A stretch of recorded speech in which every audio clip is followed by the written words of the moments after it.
Hello friends and greetings for the day. Welcome back to another tutorial of our software testing bootcamp where we are learning the fundamental concepts of software testing. We are in chapter 4 talking about the test design techniques where we are looking into 4.2, the black box test techniques, and we have covered so far few of them, and it's time for discussing the next technique, which is decision table testing.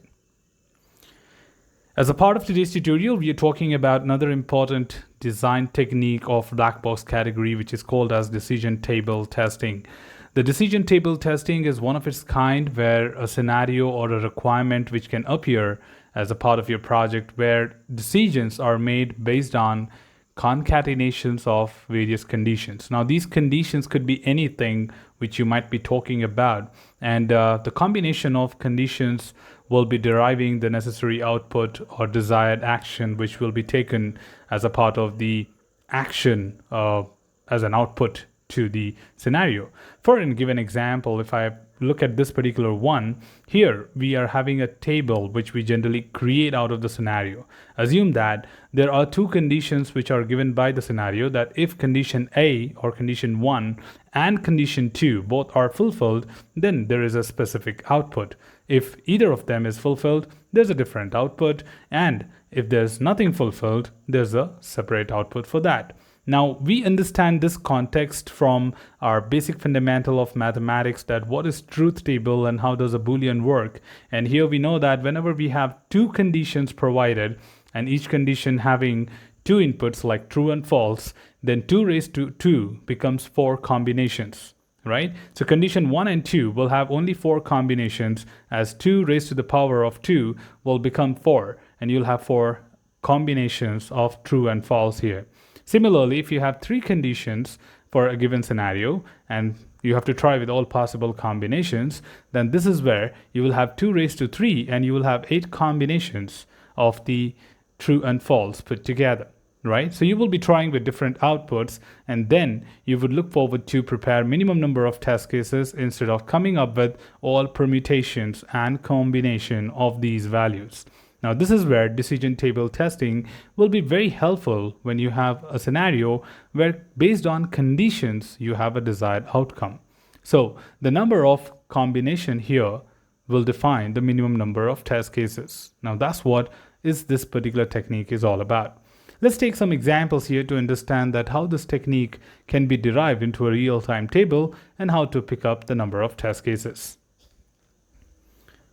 Taking a very simple example here, assume that a hotel is offering free upgrade of the room type if you are a Citibank card member and booked a lower tier room. So here the scenario is saying that a hotel is offering free upgrade to their consumers if they have booked a tier 2 or tier 3 room, but they are a Citibank card member.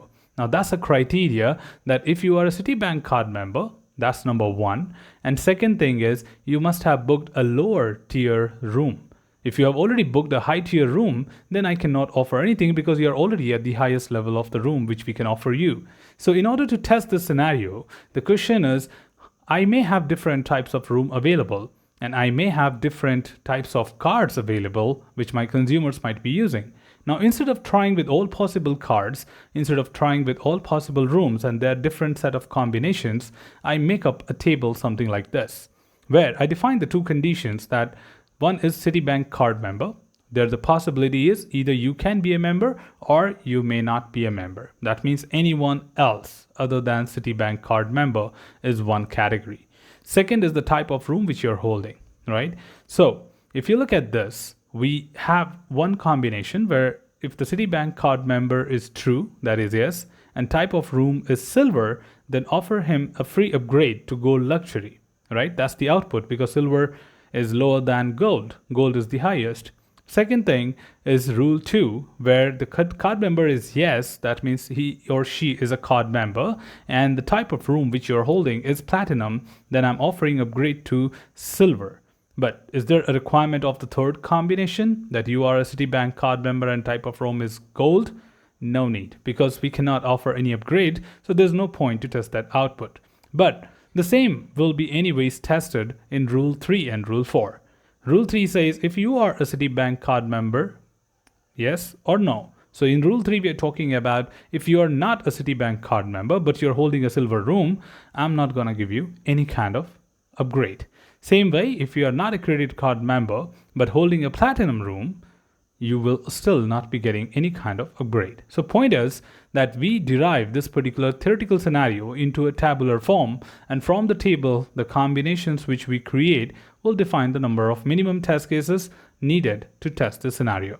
Now here put together, we'll be having 4 test cases, which would be enough for us to test this particular scenario instead of trying with every single room with different combination of membership.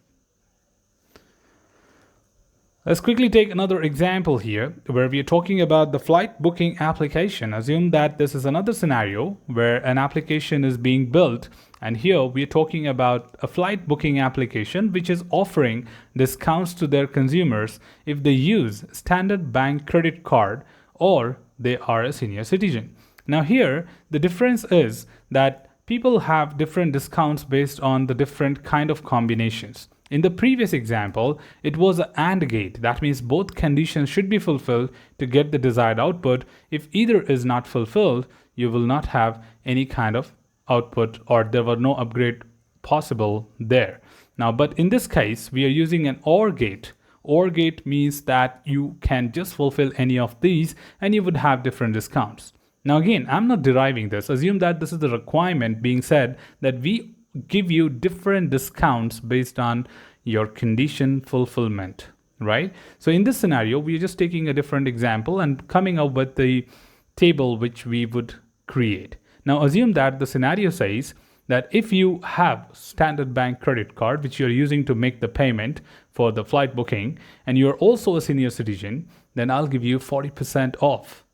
So actually, we collect these information from the customer that what kind of offers do you have? How do you decide what percentage of discount you will get? So they will give you this in a theoretical format and you will use this technique to derive it in a tabular form. And from the tabular form, you will get your number of test cases. Similarly, the test case 2 is saying that if the consumer is making the payment using standard bank credit card but does not hold or does not have any kind of senior citizenship membership, right? Which means that he or she is not a senior citizen at all, right? In that case, they will get only 30% off. On the other hand, the test case 3 is saying that what if a consumer does not have standard bank credit card but has a senior citizenship, right? That means he or she is quite older enough to claim that. In that case, we give you 20% off if you're just a senior citizen, but you do not have a standard bank credit card.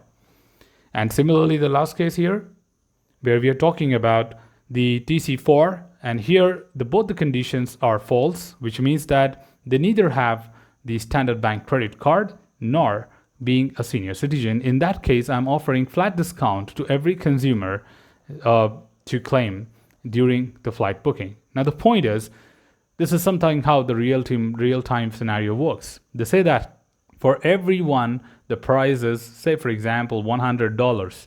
But if you want a discount, get me a particular card from this particular bank. If you are holding an HSBC credit card, I'm gonna give you this much discount. If you are holding a Citibank credit card, I'm gonna give you this much discount. If you're taking Amex EMI option, then you're gonna get another 10% discount. Now the point is, get me something to get a discount, right? Now this is where we need to test the scenario according to it, right? So put together, decision table is a technique which works on the principle of conditions-based actions. And whenever you have such scenario, this technique will be very useful to derive minimum number of test cases instead of coming with all possible thoughts and permutation and combinations which you can think about. Now, that's all from this particular tutorial team. Should you have anything else, feel free to comment below. I'm always there to address your queries and answer them well. Till then, keep learning, keep exploring, keep understanding the context. Thanks for watching the video team and happy learning.